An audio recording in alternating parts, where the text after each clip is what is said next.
میں نے کہا آپ نے کیا ان سے، کہتے ہیں میں نے پوچھا یار مجھ سے اذان کیوں سن رہے ہو، میں تو الیکشن میں کھڑا ہو رہا ہوں. تو جو انٹرویو لینے والے نے کہا کمبخت تو اسلامی ملک کا سربراہ بننے جا رہا ہے، تجھے اذان بھی نہیں آتی کیا؟ تو شکر ہے دعائے قنوت نہیں پوچھی، ورنہ کسی کی بھی سلیکشن نہیں ہوگی. تو اذان کا کیوں پوچھ رہا ہے، کلمے کا کیوں پوچھ رہا ہے؟ اس لیے کہ کمبخت تھوڑا سا تو شو کرنا کہ تو مسلمان ہے، کچھ تو بتا. آگے پھر یہ پوچھ لے کہ فجر کی اذان اور ظہر میں فرق کیا ہے، یہ تو پھر بہت ہی مشکل ہو جائے گا. تو پاکستان اسلامک کنٹری ہے، تھا اور انشاءاللہ رہے گا. باقی امپلیمنٹ اس لیے نہیں ہو رہا کہ جو بندے آگے جا رہے ہیں وہ چاہتے ہی نہیں ہیں. تو صحیح بندے جائیں گے تو قانون آپ کا ساتھ دے گا، لبرل لوگوں کا ساتھ نہیں دے گا. اب آپ بائیکاٹ کر کے، الیکشن کا بائیکاٹ کر کے بیٹھ جاتے ہو، آپ اچھے لوگوں کو آگے نہیں لے کر آتے، آپ علماء کی مخالفت کرتے ہو، آپ جو بھی ملک کا کوئی خیر خواہ آتا ہے اس کی ٹانگیں کھینچ لیتے ہو. تو یہ ساری چیزیں جب آپ کے اندر ہوں گی تو اس کے آپ ہی ٹھیک نہیں ہو. تو اللہ نے تو قرآن میں کہہ دیا واضح لفظوں میں، 2 جگہ قرآن میں آتا ہے ان اللہ لا یغیر ما بقوم حتی یغیروا ما بانفسہم. اللہ کہتے ہیں جو قوم اپنی حالت خود تبدیل نہیں کرتی ہم اس کی حالت تبدیل نہیں کرتے. 14 اگست کو پاکستان آزاد ہوا، 1947 کو قائد اعظم رحمۃ اللہ علیہ کی محنتیں تھیں. دیکھو چند کانسیپٹ آپ کو کلیئر کرنا 14 اگست کے بارے میں بہت ضروری ہے. پہلی بات، لوگ سمجھتے ہیں کہ پاکستان لبرل لوگوں نے بنایا ہے، یہ بات 100% غلط ہے. پاکستان مذہبی لوگوں نے بنایا، علماء نے بنایا. قائد اعظم کو فل سپورٹ کرنے والے علماء تھے.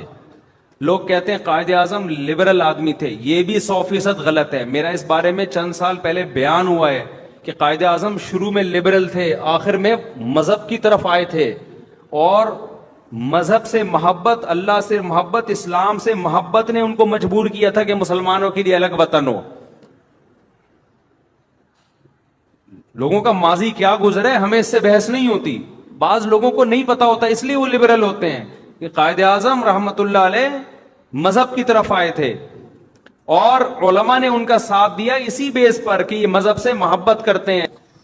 میں نے پورے حوالوں کے ساتھ اس پر بیان کیا تھا، ابھی میں خلاصہ پیش کر رہا ہوں، آپ نیٹ پہ سرچ کر سکتے ہیں. اس میں پورے حوالے دیے تھے میں نے کہ مولانا تھانوی نے کیا لکھا، ان کو قائد اعظم نے کیا جواب دیا.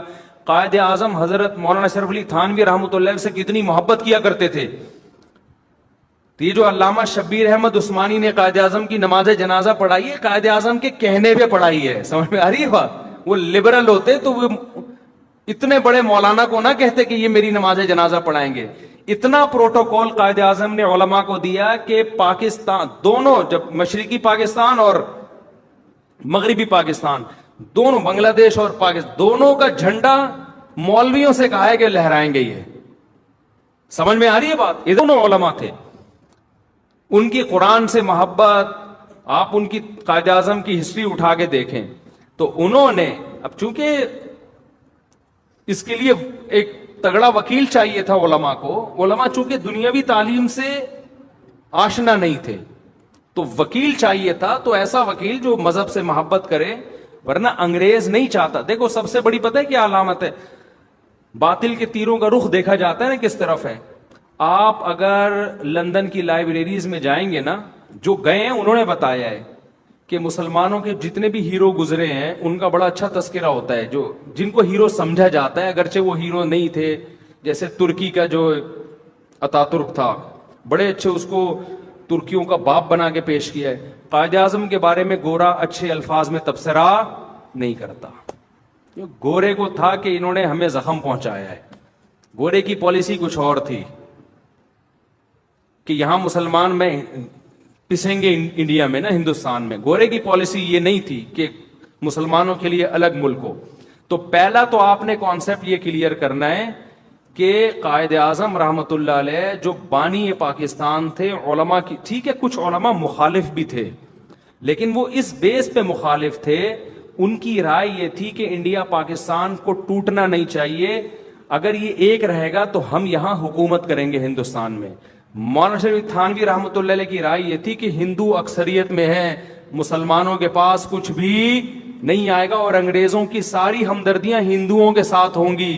مسلمانوں نے گوروں کو اتنے زخم چٹائے ہیں کہ کہ کبھی بھی برطانیہ جو ہے وہ مسلمانوں کو ہندوستان میں سپورٹ نہیں کرے گا.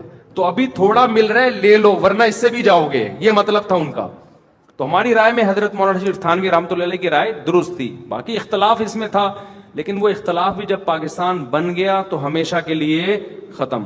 مولانا حسین مدنی رحمۃ اللہ علیہ کی رائے یہ تھی کہ نہیں ٹوٹنا چاہیے, لیکن جب پاکستان بن گیا تو انہوں نے پاکستان کو مکمل سپورٹ کیا. ان سے پوچھا کہ حضرت آپ تو پاکستان بننے کے خلاف تھے, اب آپ پاکستان کو سپورٹ کیوں کر رہے ہیں؟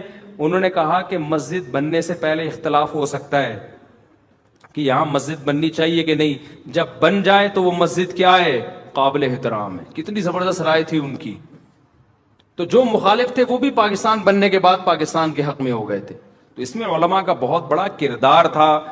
ایک کانسیپٹ یہ درست کریں, آپ سمجھ میں آ رہی ہے بات. پہلا کانسیپٹ, قائد اعظم سیکولر نہیں تھے. یہ جو آج کل لوگ نا پاکستان کو سیکولر اسٹیٹ بنانا چاہتے ہیں, لہذا قائد اعظم کو بار بار سیکولر سیکولر سیکولر کہہ رہے ہوتے, ثابت کر رہے ہوتے ہیں. نمبر 2, پاکستان بنانے میں علماء کا سب سے زیادہ کردار ہے, سب سے زیادہ.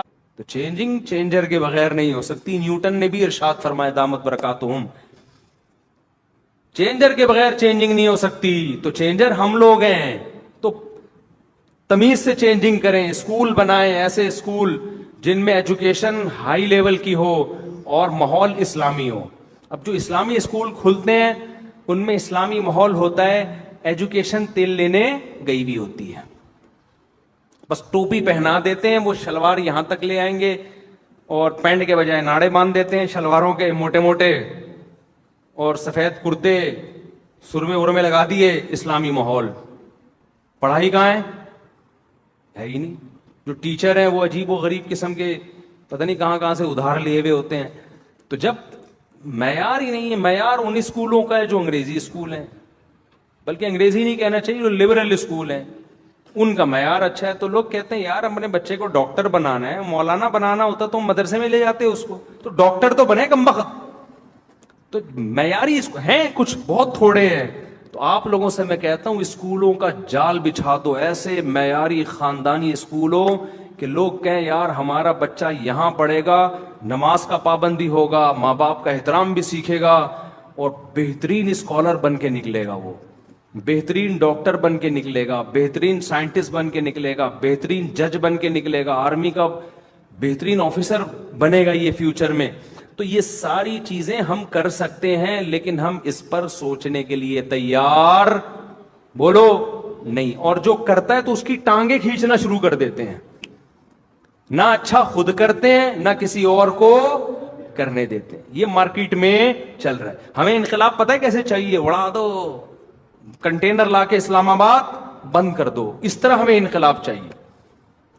روڈ بلاک کر دو, دھماکے کرو, حکومت کے خلاف فوج کو برا کہو, عدلیہ کو برا کہو. ایک صاحب نے لاہور سے مجھے فون کیا کہ لاہور کے جج نے اتنا غلط فیصلہ کیا اسلام کے اگینسٹ, آپ اس جج کے خلاف تقریر کریں.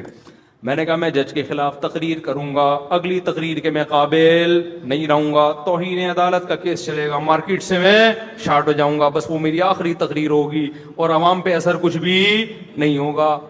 اس کے بعد مارکیٹ سے شارٹ, اور آپ بھی مجھے جیل میں ملنے کے لیے نہیں آئیں گے کہ مفتی صاحب نے حق بولا تھا, چلو میں مفتی صاحب سے ملنے کے لیے آؤں, کوئی بھی نہیں پوچھے گا. کہہ رہے ہیں پھر کیا ہوگا, پھر کیا کریں. میں نے کہا آپ کے بچے کتنے ہیں؟ کہہ رہے میرے 3 بیٹے ہیں. میں نے کہا آپ تینوں کو کے بارے میں فیصلہ کرو, میں ان کو پاکستان میں سپریم کورٹ کا جج بناؤں گا تینوں کو, اور ابھی سے ان کی ٹریننگ شروع کر دو. انسان کا بچہ بناؤ, مذہب سے محبت سکھاؤ. میں نے کہا جب یہ سپریم کورٹ کے تینوں میں سے ایک تو کامیاب ہو جائے گا نا, سپریم کے نہیں تو ہائی کورٹ کے تو بن ہی جائیں گے. پھر میں نے کہا یہ انشاءاللہ غلط فیصلہ نہیں کریں گے. تو تبدیلی آ سکتی ہے لیکن تمیز سے. وہ تمیز مارکیٹ سے کیا ہے, شارٹ. ہم چاہ رہے ایک دم سے یوں الٹ جائے سارا سسٹم. اور اچھا لوگ اسی مولوی کو کہتے ہیں جو فوج کو گالیاں دے رہا ہو, عدالتوں کو گالیاں دے رہا ہو, حکمرانوں کو گالیاں دے رہا ہو, کہہ رہے ہیں حق پرست آدمی ہے. او بھائی ہے تو کریں کیا؟ اول تو ضروری نہیں حق پرست ہو, بہت سی باتیں غلط الزام بھی لگ رہے ہوتے ہیں, لیکن کیا کر رہا ہے یہ گالیاں دے کے, ریزلٹ کیا نکل رہا ہے؟ ریزلٹ 0 ہے, کوئی فائدہ نہیں ہونے والا. کام کرو کام, سمجھتے ہو؟ تو پاکستان اسلامی کنٹری ہے، اگر اس میں غیر اسلامی چیزیں ہیں تو میرے اور آپ کی وجہ سے ہیں. ہم انسان کے بچے بن جائیں، مثبت تبدیلی لائیں تو یہ ساری چیزیں کیا ہو جائیں گی؟ سیٹ ہو جائیں گی.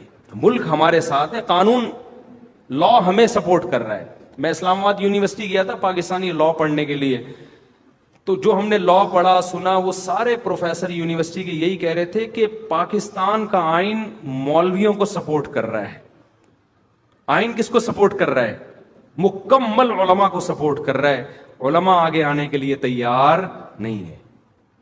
سپورٹ مکمل ہمیں آئین کا، ہم تیار ہی نہیں ہے تمیز سے، جو ایک پروسیس ہے اس سے. تو اس کے لیے آپ کو دین کا علم بھی حاصل کرنا ہے، دنیا کی نالج بھی آپ کو حاصل کرنی ہے. انقلاب تو میرے بھائی اسی دونوں نالج سے آتا ہے. اچھا، ایک تو کانسیپٹ کیا ہو گیا، قائد اعظم کیا تھے؟ مذہب سے محبت کرنے والے. نمبر 2، پاکستان بنانے میں سب سے بڑا کردار کس کا ہے؟ علماء کا کردار ہے. تیسرا، جو علماء مخالف بھی تھے نا وہ بھی آخر میں ساتھ ہو گئے تھے. یہ تیسرا نمبر مستقل یاد کریں، کیونکہ میڈیا پہ یہ اچھالا جاتا ہے فلاں مولوی مخالف. تو بھائی تو مخالف تھے، رائے کا اختلاف تھا، بعد میں تو سپورٹ کیا انہوں نے. چوتھے نمبر پہ پاکستان میں جو آپ تبدیلی لانا چاہتے ہو تو کیسے لاؤ گے تبدیلی؟ ایجوکیشن سسٹم کو صحیح کر کے اپنے ہاتھ میں لو سسٹم، اور ایسے رجال یہ جو ادارے یہ کام کر رہے ہیں ان کو سپورٹ کرو. پانچواں، آپ کو یہ کانسیپٹ پاکستان کے بارے میں اس یوم آزادی کے موقع پہ یہ ضروری ہے، پاکستان کی ویلیو اور اہمیت. ہمارے ہاں بہت سے لوگ اپنے ملک سے محبت نہیں کرتے کیونکہ ان کی نظر میں پاکستان کی ایز اے ریاست ویلیو نہیں ہے. وہ حکمرانوں کی نالائقیاں ریاست کے کھاتے میں ڈالتے ہیں، کہتے ہیں اس ملک میں کیا فائدہ جب ڈالر اتنا مہنگا جا رہا ہے اور آپ ٹیشو پیپر سے نچوڑ کے اپنی بائک میں پیٹرول ڈال رہے ہو، اور جو CD-70 خرید کے پیٹرول کی ٹینکی بھر رہا ہے اس کو لوگ ٹینکی فل ہونے پر مبارکباد پیش کر رہے ہیں. کیسا ملک، کیسا ملک. میرے بھائی آپ کو اچھا نہیں لگتا، جو دنیا میں اسلام دشمن قوتیں ہیں ان کو کھٹکتا سب سے زیادہ کون ہے؟ پاکستان. وہ کہتے ہیں بھوکے ننگے ہو کے بھی ہمارے لیے کباب میں سب سے بڑی ہڈی کیا ہے؟ پاکستان ہے. جو اسلام دشمن قوتیں ہیں. سمجھ میں نہیں آ رہی بات؟ اگر ہم اتنے گرے مرے پڑے سڑے ہوئے ہوتے نا تو دنیا، جو اسلام دشمن قوتیں اتنی ہمارے اگینسٹ، بھکاری سے کوئی دشمنی رکھتا ہے؟ ابے محلے میں ایک دھوتی بنیان میں، چڈی بنیان میں، پھٹی ہوئی دھوتی میں گھوم رہا ہے، وہ کھانے کو روٹی نہیں، آپ سے بھیک مانگ رہا ہے، 50 روپے دے دے، 100 روپے دے دے، آپ کے ٹکڑوں پہ پل رہا ہے. لوگ کہتے ہیں بھائی اس سے ذرا ہوشیار رہنا، اس سے دشمنی نہ کرنا، اس سے بنا کے رکھنا، اس کو محلے سے بھگا دو. کہتا ہے بھائی یہ 2 ٹکے کا آدمی میرا کیا بگاڑ لے گا؟ آپ کہو گے نا میں دشمنی اپنے جیسے سے کروں نا.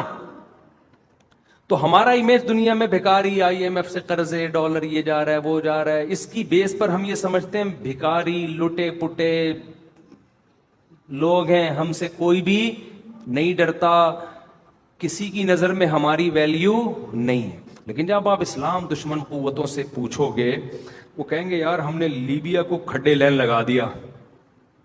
سمجھ رہے ہیں؟ ابھر رہا تھا، ہم نے کھڈے لائن، بولنے پر گورنمنٹ نے پابندی لگائی ہے. لیبیا ابھر رہا تھا، کھڈے لائن لگا دیا. عراق نے تھوڑی سی بدماشی دکھائی، صدام حسین نے ذرا پاور بنائی، کھڈے لائن بولو لگا دیا. شام میں حالات خراب کر دیے. جہاں جہاں کو تھوڑا سا اسٹرانگ کنٹری نظر آیا نا وہاں انہوں نے بیڑا غرق کر دیا. پاکستان کو سب سے زیادہ فوکس کیا انہوں نے، باہر سے بھی لڑائی، اندر سے بھی کتنے ٹکڑے، کتنے دھماکے، ادھر سے دھماکے ادھر سے دھماکے. ہمارے کنٹری میں ہماری ریاست، جو ہماری جو فورسز ہیں وہ تمام بڑے بڑے مسائل سے الحمدللہ 1000 خامیوں کے باوجود نمٹی ہیں. سمجھ میں آ رہی ہے بات کہ نہیں آ رہی؟ ہمارے سائنسدانوں نے ایٹم بم بنا لیا، کسی اسلامی کنٹری کے کسی سائنٹسٹ نے ایٹم بم بولو نا نہیں بنا. لوگ انڈیا کہتے ہیں چائنا کی مدد سے بنایا ہے. تو بھائی بنا لو، دوسرے کنٹری کو بھی تم بھی چائنا سے مدد لے کے بنا لو. سپورٹ کیا علماء نے. تیسری بات، لساتن اسلام کے نام پہ بنائے. سمجھ میں آ رہی ہے بات؟ چند سال پہلے پاکستان میں اس طرح کی تحریکیں چلنا شروع ہوئی تھی کہ پاکستان ایک سیکولر کنٹری ہے، پاکستان کے آئین میں جو لکھا ہوا ہے کہ قرآن و سنت کے خلاف کوئی قانون نہیں بنے گا، اس کو ہٹوانا چاہیے۔ میں نے خود بیان سنا چیف آف آرمی کا، اس وقت غالباً راحیل تھے، انہوں نے بیان کیا کہ پاکستان میں یہ جو کانسیپٹ ہے نا کہ اسلامی کنٹری ہے، یہ پاکستان سے ختم کرنا ممکن نہیں۔ بڑا خاندانی بیان کیا تھا انہوں نے، اس لیے کہ میں اب آپ کو اپنے الفاظ میں ڈیفائن کرتا ہوں۔ اگر پاکستان میں آئین میں یہ نکال دیا جائے نا کہ یہ اسلامی نہیں ہے، قرآن و سنت اور اللہ کے تصور کو نکال دیں، تو پاکستان ایک سیکولر اسٹیٹ بن جائے گا۔ تو انڈیا بھی سیکولر اسٹیٹ ہے یا نہیں ہے؟ کہنے کی حد تک ہے یا نہیں ہے؟ تو پھر انڈیا بین الاقوامی عدالت میں جا سکتا ہے کہ ہمارے کنٹری کو دو حصوں میں توڑا گیا تھا اسلام کے نام پہ، جب یہ سیکولر اسٹیٹ ہے تو اب اس کو الگ وجود باقی رکھنے کا اس کے پاس جواز کیا ہو گیا؟ ختم۔ تو پاکستان ایک ایسا اسلامی کنٹری ہے کہ اس کے پاس اسلام کو ختم کرنے کا آپشن کیا ہو گیا؟ تو خاندانی ہونے کی علامت ہے یا نہیں ہے؟ کیا کریں یار، اردو میں تو اتنا ہی سمجھا سکتا ہوں میں۔ یعنی پاکستان ایسا خاندانی اسلامی ریاست ہے کہ اسلام سے پیچھے ہٹنے کا آپشن اس کے پاس ہے ہی نہیں، یہ اپنے وجود کو ختم کر دے گا اگر یہ سیکولر اسٹیٹ بن گیا۔ تو یہ تو ہمارے لیے فخر کی بات ہے۔ کیا خیال ہے بھائی؟ دیکھو ایک آدمی شریف ہے، اس کے پاس بدماش بننے کا آپشن ہی ختم ہو گیا، ایسے آدمی کو فوراً اپنی بیٹی دو گے کہ نہیں دو گے؟ کیا خیال ہے کہ یار اس میں بدماش بننے کا آپشن کیا ہو گیا؟ ختم۔ ڈاکٹروں نے کہا ہے اگر تو نے چرس پی تو مر جائے گا، تو نے سگریٹ پی تو مر جائے گا، تو نے گٹکا کھایا تو مر جائے گا۔ وہ کہے گا بھائی ہم تو مجبوراً اب شرافت کے ساتھ ہی ہمیں زندگی گزارنی پڑے گی۔ اب بولو گے یار یہ ایسا شریف ہے کہ اس کے پاس بدماش بننے کا آپشن ختم۔ تو پاکستان ایک ایسی اسلامک اسٹیٹ ہے کہ اس کے پاس سیکولر اسٹیٹ بننے کا آپشن ختم۔ یہاں لوگ ایک اعتراض کرتے ہیں اتنے سارے قوانین غیر اسلامی، اتنے سارے قوانین غیر اسلامی، عدالتیں خلا کی ڈگریاں پکڑا رہی ہیں دھاڑ دھاڑ کر کے، یہ کون سا خلا ہو رہا ہے بھائی؟ شوہر طلاق دے سکتا ہے، عدالت تھوڑی ڈیورس دے سکتی ہے۔ تو میرے بھائی یہ ہمارے نالائق ہونے کی دلیل ہے کہ ہم نے اسمبلیوں میں ایسے لوگوں کو بھیجا جو ان ایشوز پر آواز نہیں اٹھاتے، ہم نے بیوروکریسی میں ایسے لوگوں کو بھیجا کہ جو کوئی مثبت تبدیلی نہیں لے کر آتے، ہم نے فوج میں ایسے لوگوں کو بھیجا جو مثبت تبدیلی کی بات نہیں کرتے۔ ہم اگر اچھے لوگوں کو آرمی میں بھیجیں، ہم اگر اچھے لوگوں کو عدلیہ میں بھیجیں، ہم اگر بیوروکریسی میں اچھے لوگوں کو بھیجیں تو پھر اچھے لوگ ہی جائیں گے۔ مذہبی لوگ سب چیزوں کا بائیکاٹ کر کے اپنے آپ کو مسجد مدرسے تک محدود رکھتے ہیں، سارا سسٹم چلا جاتا ہے لبرل لوگوں کے ہاتھوں میں۔